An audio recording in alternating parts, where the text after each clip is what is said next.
What's up, Spilled Milkers? How are you? I am not in a hotel room. I am wearing a brand new t-shirt. Yes, just have returned from Las Vegas after seeing 3 shows at the Sphere. Dead & Company crushed it. And, you know, they're there for 9 more weekends. If you like Dead & Company, go see them.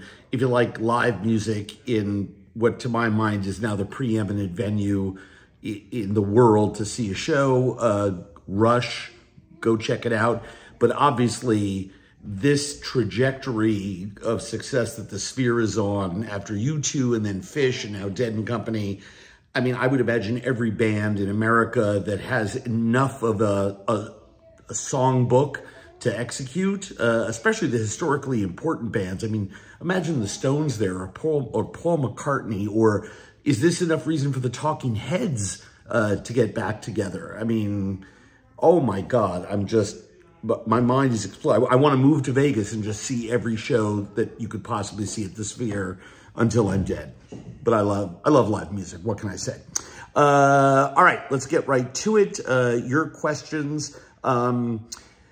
I guess we sort of started a new tradition. People started putting links in, you know, not asking questions, but, well, so I guess sort of asking me a question, what I think about a certain sort of food news item. And we have a couple here to kick us off. As always, Bill writes, I'm fascinated by the fact that something like a Slurpee is an effective loss leader, while something that can be an entire meal like never-ending shrimp can be a disaster. And he's referring to the LA Times article and many other similar articles about Red Lobster going under.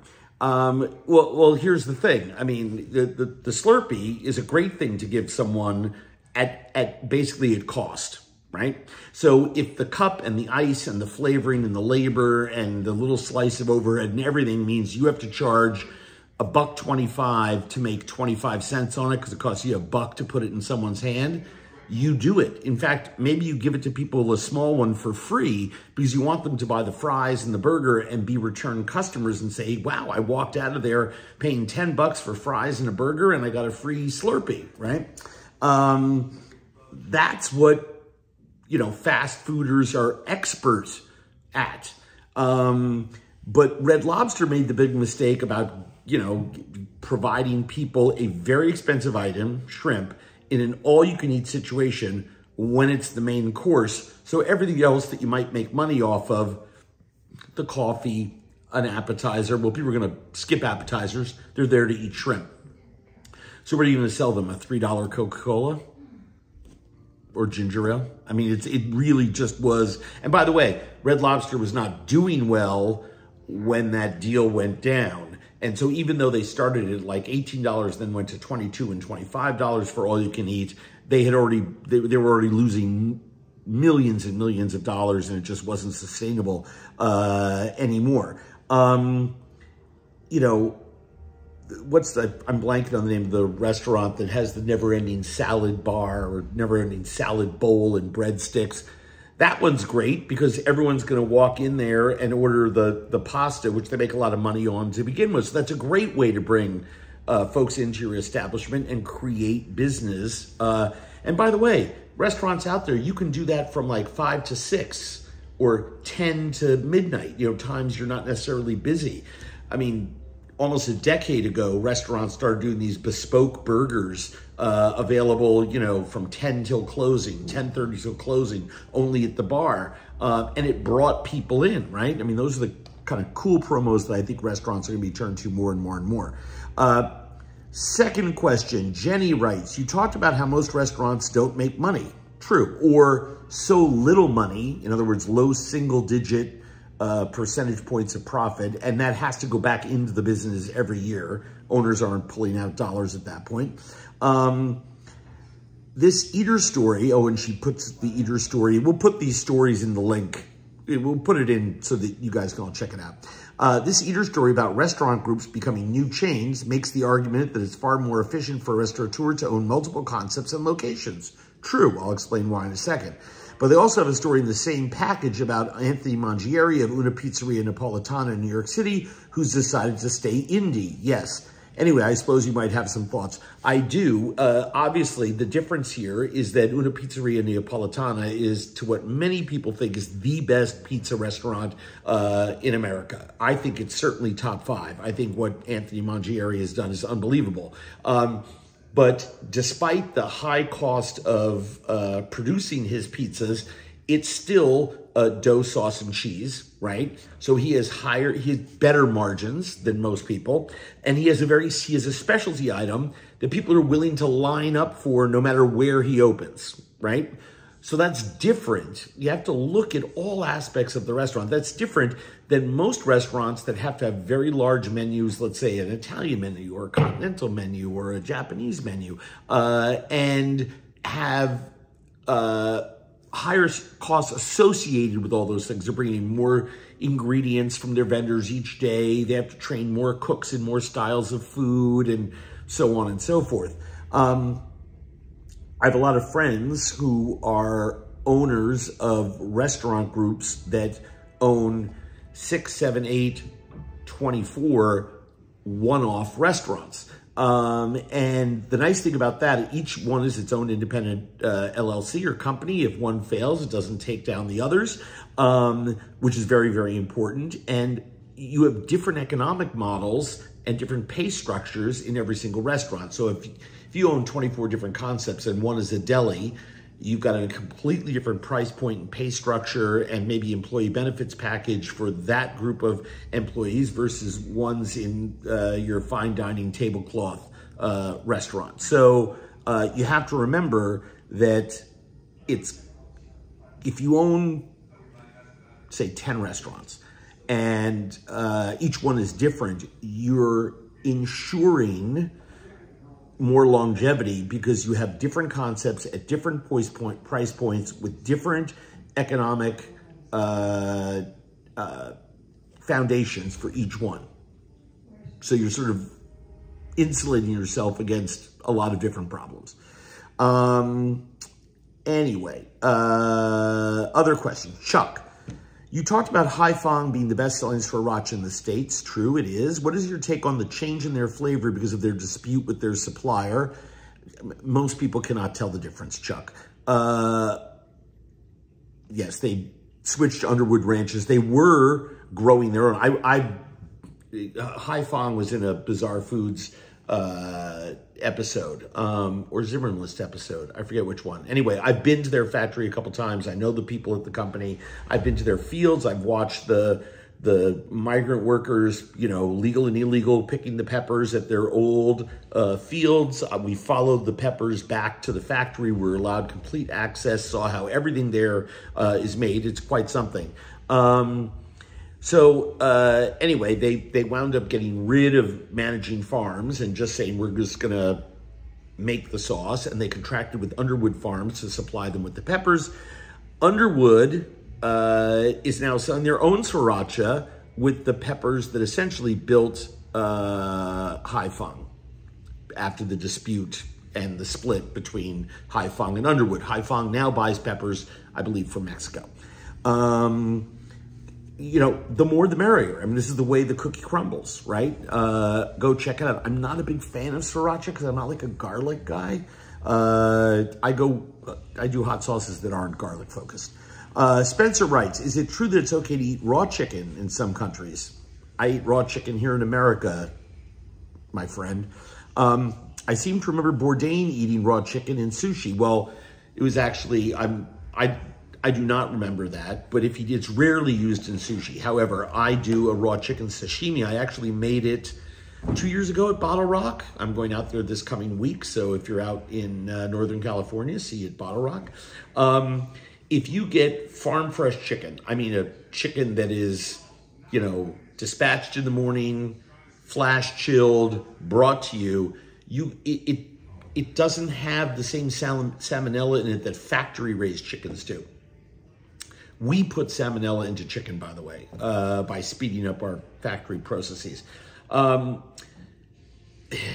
all chicken now has salmonella, but you have to have it at a certain percentage point. It has to be at a certain log phase of its growth to get you sick. So what I do is I take the chicken breasts from these incredible farm fresh chickens. I'll do it with chickens that I get at the farmer's market here that are fresh, that came in that day from farmers I trust. I take the breast off, I dip it into boiling water, count to 10, pull it out. It looks slightly opaque on the outside, just a micron's depth, and then I chill it right away in the refrigerator. Then I slice it paper thin, serve it with a couple dipping sauces, some grated radish, some togarashi, some scallion, lemon juice. Out of this world. It is so, so, so good. The texture, the flavor. I love chicken sashimi. Brian writes, dogs in restaurants, yes or no? Yes, I believe dogs should be allowed everywhere. Full stop. Huge dog guy. Own two, always have my whole life. And I don't understand why we can't have dogs in restaurants. Another Andrew, obviously I'm not writing myself questions, says, hi, Andrew Zimmern. One of your biggest fans. I have a question for you. Have you been to Phuket, Thailand? I sure have. I'm assuming you want more than a yes, no on that. Some great hotels there, actually. Some of my favorite hotels in the whole world are in Phuket. Just absolutely, absolutely breathtaking spots. I like... well, right next door to each other is the Surin, S-U-R-I-N, and the Amanpuri, A-M-A-N-P-U-R-I. The Surin is newer, the Amanpuri is older. They're both designed by Ed Tuttle. They're absolutely spectacular places. I mean, you cannot go wrong with either one. When I am over there, I love those great hotels in tropical Thailand. The Keemala, K-E-E-M-A-L-A, is incredible. You've probably seen a ton of it on Instagram. It's one of those hotels that's so beautifully designed. There are all these different places. People take lots of pictures. One of my favorite places to stay in Phuket is also the Trisara, T-R-I-S-A-R-A. It's on its own cape on the northwest side of the island, all secluded villas. Yeah, it's pretty darn awesome. The Rosewood, Phuket, is right near Patong Beach, which is the very noisy, bustly, beachy party center. If that's more your thing and you want to be more a part of that part of the area, by all means, stay there. You want peace and quiet, stay somewhere else. And for eating, I mean, going into the old town, to the markets is just absolutely incredible. It does get very crowded there. I mean, this is one of the most visited islands in the world. I think last year they had 12 million people visiting there. The food is fantastic. It's a cross-section of Southern Thai food, Hokkien, Straits Chinese, the Peranakan food from Singapore has had a huge influence there. It's just fantastic. So please go, eat in the markets. Eat in the markets. Eat on the street. Nam Yoi, N-A-M-Y-O-Y, is fantastic. I love the roti that's served there with salads and things. So you can go to Roti Chaufa, C-H-A-O-F-A. If you like Hokkien, which are the yellow wheat noodles fried with a mix of pork and seafood and greens, topped with that savory gravy and typically an egg, go to Mee Ton Po, M-E-E-T-O-N-P-O-E. Raya, R-A-Y-A, is probably Phuket Town's most famous restaurant. The curry noodles, go to Kanam Jean Pamai, K-N-O-M-J-E-E-N-P-A-M-A-I. What else do I like? Oh yeah, seafood restaurant that goes out into Phang Nga Bay is Lam Hin, L-A-E-M-H-I-N, seafood restaurant. Lam Hin Seafood Restaurant.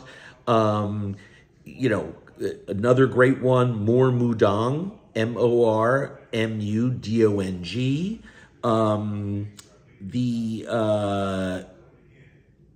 Hom, H-O-M, is a great one as well. Trying to look here. Oh, food markets. On the edge of Phuket town is Cham Cha, CHAM-CHA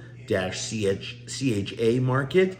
And then the Phuket town market has two zones, one more for vegetables and produce, stuff like that. The other one that includes everything from street art to prepared food is absolutely fantastic. I mean, you don't need much more than that. And follow your nose. Follow your nose and the crowds. If people are telling you something's great, go check it out. Nothing there is expensive. Rebecca writes, what side should I bring to a Memorial Day cookout that will make everyone hate me because it's so good? Well, I actually have two collections of recipes just for Memorial Day weekend. One is the best recipes to bring for cook for Memorial Day barbecue, and the best one are best grilling recipes. And in the best recipes for a Memorial Day barbecue column on my website at andrewzimmern.com, there's a whole range of things. Try that corn and green tomato salad. There's lots of really great ones there. And poke around. Lots of wonderful summer recipes and summer salads that are sure to trip people's triggers. Also, cherries are starting to come into market. So you can do my upside down cherry cake if you want to bring something for dessert. But by all means, check out andrewzimmern.com and just plug in Memorial Day recipes into the search bar and you'll get a ton of stuff.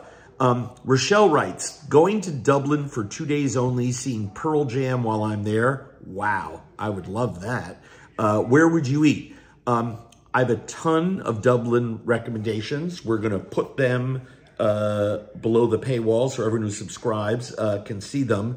I like the John Kavanagh. I like Potager, Shook, the Stag's Head, Chapter 1, the Pig's Ear, Bonobo, El Mulligan Grocer, which is incredible. A place called the Fish Shop, which is, if you're going to eat seafood, which this time of year in Dublin is fantastic. That's the one.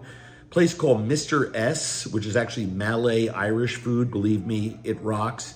A place called Variety Jones, which is in the South Inner City, which is one of the coolest places I've been to in a long time. Pickle, Library Street, Delahunt, Le Crevin, if you want to do something French, Gallagher's Boxty House, the Winding Stair, Spitalfields, which is, you know, like a wannabe Fergus Henderson restaurant. I mean that as a compliment. They do a great job. Anyway, all of that is going to be there for you. Julie writes, surprised that Arnold's Meat and 3 nor Husk didn't make your Nashville list. I believe Arnold's is closed, and now that Sean Brock isn't associated with Husk, I'd rather eat at Sean's places. Sorry. Julie's road tripping to Pella, Iowa to visit where her father was born. Apparently the butcher shop has ring bologna and the bakery has Dutch letters. Oh my gosh, bring me back some, Julie. Pie is pretty good. Yes, delicious. That part of the country, Amish country in Iowa, the baking is absolutely insane. So is the ring bologna. But yeah, Julie, that's why I didn't put Arnold's and Husk on my list for Nashville. Darwin writes, I'd rather pay a service fee instead of tips. So would I. At least you know what the fees will be in advance, and you know the wait staff will be treated right. Well, yes, and it also helps restaurants that choose to package their prices that way. It helps them to survive.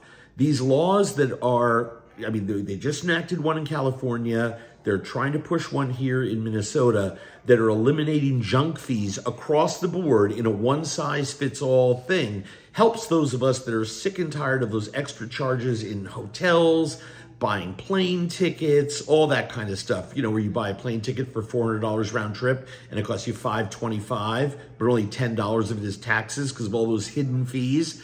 Well, these junk fee bills are meant to help us John Q. citizens with that, but not at the expense of restaurants that use service charges to help defray their own labor costs by allowing them to be able to take money from consumers and distribute it in and amongst the staff in an equitable fashion. Now, the issue that I have, yes, there are some bad operators that take that money and don't do great things with it. But I think it's vitally important. And if we don't do that, guess what's going to happen? That $25 chicken dish that went up to $30 a month ago at your local restaurant that you like to go to once a week for dinner is now going to be $40. And everyone's going to have sticker shock. But we all buy groceries. So you know food cost is going up, and you know because unemployment is so low and the economy is so good, it's harder to find workers now. So we're paying people more and more and more and more money, which is great. Love paying workers more and more money. It's a healthy sign of our economy. But when restaurants are dealing with such tiny margins, we have to empower restaurant owners to use every tool in the bag to survive. Otherwise, we're going to see a mass kill-off of restaurants, and that would just be horrible. All right, that's the end of my rant. See you next week.